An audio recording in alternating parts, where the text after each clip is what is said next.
Hello, everyone. Welcome back to Company Founding 101 Class 18. And this is by Sun Endowment. And today we're going to talk about leadership development and succession planning. And let's just give you a little introduction. So, first, we need to define two things. What is leadership development and what is succession planning? Leadership development involves training and developing individuals to become leaders, enhancing their decision making, problem solving, team management, and communication skills. So, succession planning is a strategy for identifying and developing future leaders for your company, which ensures a smooth transition and continuity when key leaders and managers leave. So, what's the importance of leadership development?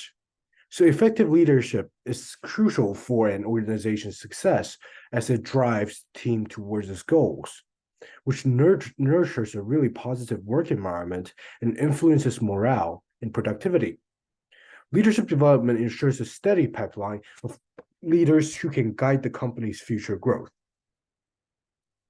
Because a lot of times, what you see happen in a medium-sized or small-size, even in some big-size companies, that when the creator, the founder, steps down, because of lack of leadership development and succession planning, their companies suddenly start to just drop off a cliff. So I don't want this to happen to any of the entrepreneurs. So that's why I think it's an important lesson to learn. And I think you should start thinking about this when you're starting the company and be like, oh, what is a leader that I will be looking for? So develop leadership skills and qualities, which involves effective communication, strategic thinking, decision making, emotional intelligence, and adaptability.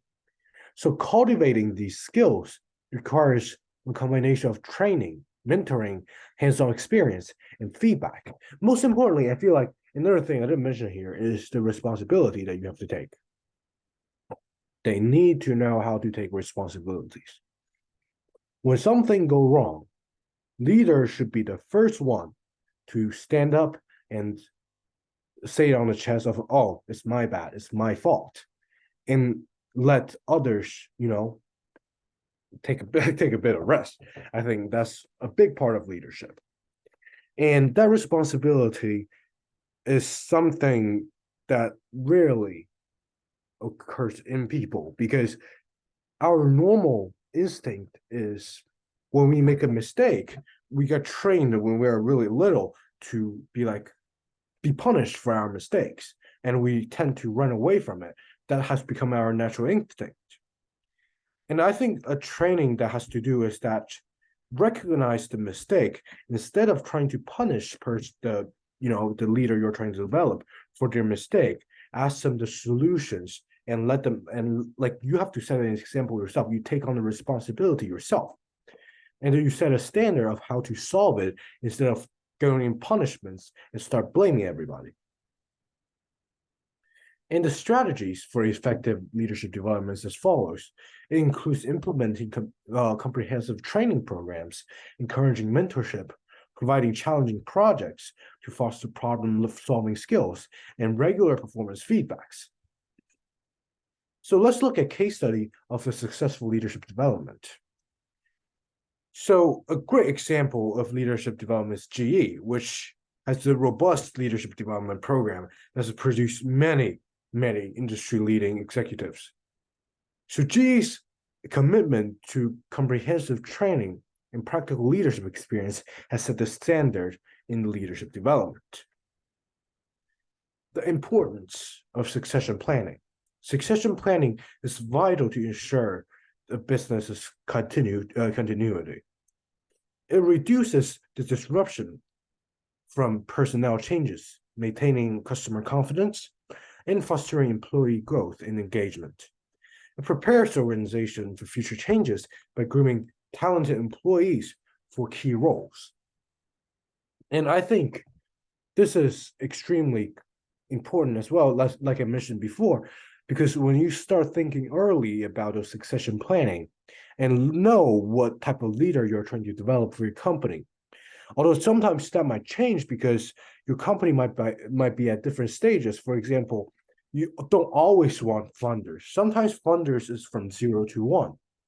And with the succession planning, you might want someone from 1 to 99 to bring a company from 1 to 99.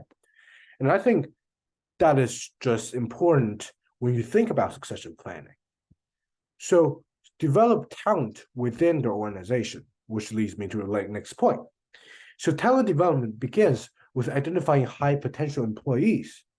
So once identified these individuals should be nurtured through training, mentoring, and opportunities for professional growth. And talent development should be an ongoing process because sometimes you might trust someone, develop one person, you focus all the resources on that person might leave because other company might, give them a higher salary, a higher, better promises, better working condition, or whatever they're looking for, and they might just leave. And you have to have a continuous ongoing process because you can't just develop one period and you're done. You have to always have leaders and prepare them for future challenges. And this, for example, generation 1 of this company is you did a great job develop succession for generation 2, and then you left these programs within your company, this healthy consistent program. Your company is set for generation 3, 4, 5, 6, 7, even 8. So effective succession planning strategies include identifying critical roles, spotting high potential talent, and developing succession plans for those key roles, and regularly reviewing and updating these plans. Let's look at a case study of successful succession planning. And I think this is being known by everyone because Apple executed one of the most successful succession planning when Tim Cook took over from Steve Jobs. I think it's one of the greatest succession planning probably in the history of business. And Cook was carefully groomed for the role over several years, which definitely ensured a smooth transition, maintaining business continuity. And you see Apple sale doing better and better over a year, looking at their stock, and Tim Cook basically are doing a phenomenal job bringing the company from 1 to 99 because Steve Jobs' shoes are extremely hard to fill. It's probably one of the hardest things to fill. And because he's an innovator, no one can replace him. So he brought Apple from 0 to 1. And Tim Cook's job is basically to bring it from 1 to 99, and he successfully does it. You need to create a culture of continuous learning in your company. An environment for continuous learning encourages curiosity, innovation, and skill development. It allows employees to stay current with industry trends, adapt to changes, and continuously improve their performance. This not only improves leaders and develop leaders, this also improves employees and bring their skills up consistently. So strategies for fostering these continuous learning, which you can provide ongoing training opportunities, for example, once every a quarter, and create a safe space for failure, like I mentioned before. You cannot be punishing too much for failure because it makes people want to run away. And when people are scared of failures a lot, they're scared of taking on roles and tasks. And you need to encourage curiosity and innovation. And the reward for continuous learning, you can be like, oh, you learned this much thing today. Oh, okay, so I'll reward you for this. And Google, looking at an example, is renowned for its continuous learning culture. From offering 20% time for personal projects to providing various learning resources, Google ensures its employees are always learning, innovating, and growing. That's why they have the best algorithm in the business. So believe you can be successful, and thank you so much for listening. Please email me if you have any questions or potential partnerships. I'll be really glad to touch base with you all. So see you in next class.